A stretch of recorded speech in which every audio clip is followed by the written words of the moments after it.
Gran parte de las personas que usan la camiseta del ateísmo se sienten muy confiadas de las razones de su rechazo o indiferencia hacia cualquier religión que afirme la existencia de Dios, ya que muchos de ellos aseguran que la ciencia o la sensatez está de su lado.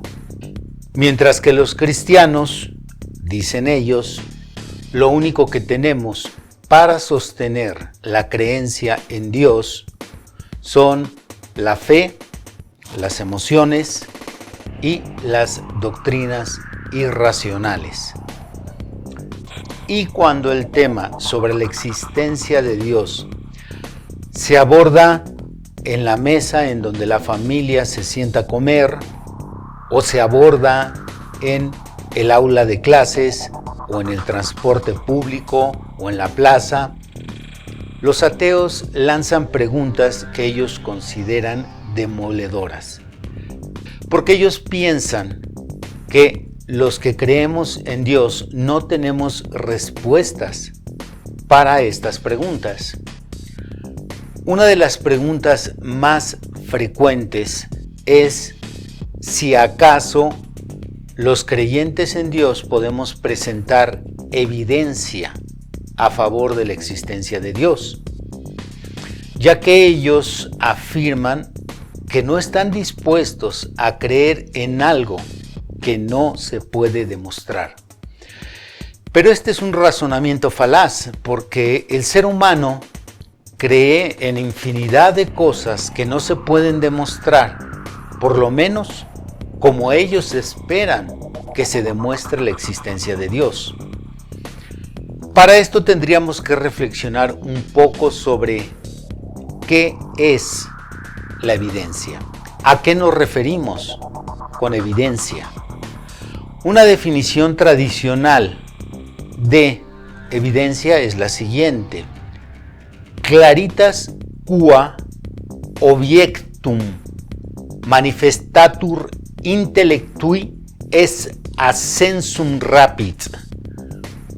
La claridad con la que el objeto se manifiesta al intelecto, exigiendo el asentamiento.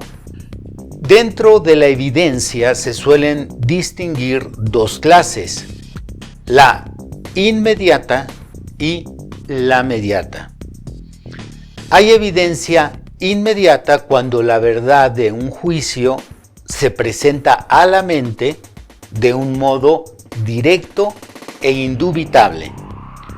Por ejemplo, cuando se nos presentan axiomas, como una línea recta es la distancia más corta entre dos puntos, o el todo es igual a la suma de las partes. Esto es evidencia inmediata. No hay discusión alguna con este tipo de evidencia. En cambio, cuando la claridad aparece como consecuencia del rigor de un raciocinio, o dicho de otra forma, cuando la única manera de ver con claridad las cosas es forzando a la razón a trabajar, o cuando la confianza tiene que ser puesta en un testigo, entonces nos encontramos con evidencia mediata. Esta última evidencia, la mediata, vendría a ser el fruto de la razón o de la fe. Ejemplifiquemos este tipo de evidencia. La evidencia fruto de la razón.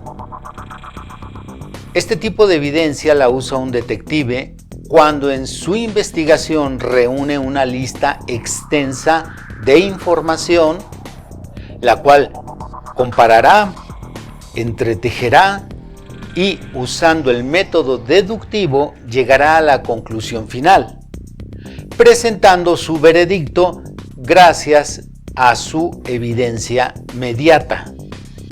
Si él tuviera evidencia inmediata, no sería necesaria la investigación, ni el análisis de esta, ni el sistema deductivo. Y cuando hablamos de la evidencia fruto de la fe, un ejemplo sería en una corte. La evidencia fruto de la fe la usa un juez cuando acepta escuchar el testimonio de testigos, quienes dan su versión de los hechos. Esta versión será aceptada con confianza porque concuerda con las pruebas que se han presentado. También este tipo de evidencia se acepta cuando creemos en hechos históricos, ocurridos cientos o miles de años atrás. Hechos que quedaron documentados por testigos. ¿Tenemos evidencia de que existió Nicolás Copérnico?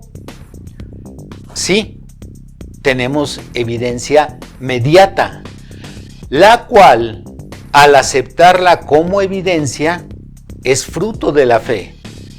Tenemos que confiar en los documentos, tenemos que confiar en objetos que se encontraron y se asegura que pertenecieron a Nicolás Copérnico. Pues estos dos tipos de evidencia mediata, evidencia fruto de la razón y evidencia fruto de la fe, son válidos para acceder a la existencia de Dios. Como dijo Santo Tomás de Aquino, la existencia de Dios es evidente en sí misma, pero no para nosotros. Por tanto, debe de demostrarse. Si hubiera evidencia inmediata de la existencia de Dios o de su inexistencia, no existirían dos posturas justificadas entre ateos y teístas. Ciertamente, sobre la existencia de Dios no tenemos una evidencia inmediata. Sin embargo, disponemos de una facultad discursiva, la razón, por la cual el hombre puede alcanzar a comprender la existencia de Dios de un modo mediato, es decir, por vía de demostración, siguiendo para ellos dos posibles caminos, ya sea el de la fe o el de la razón. Y la evidencia mediata, fruto de la razón, es la que los cristianos presentamos al mundo por medio de diferentes argumentos racionales, como el argumento axiológico, el argumento ontológico, el argumento teleológico, el argumento cosmológico, entre otros. Así que puedo asegurarles a los ateos de criterio abierto que, si de forma imparcial se disponen a escuchar las razones de nuestra fe en Dios, les aseguro que los cristianos sí tenemos evidencia para nuestra creencia de la existencia de Dios, aunque no evidencia inmediata, sino evidencia mediata.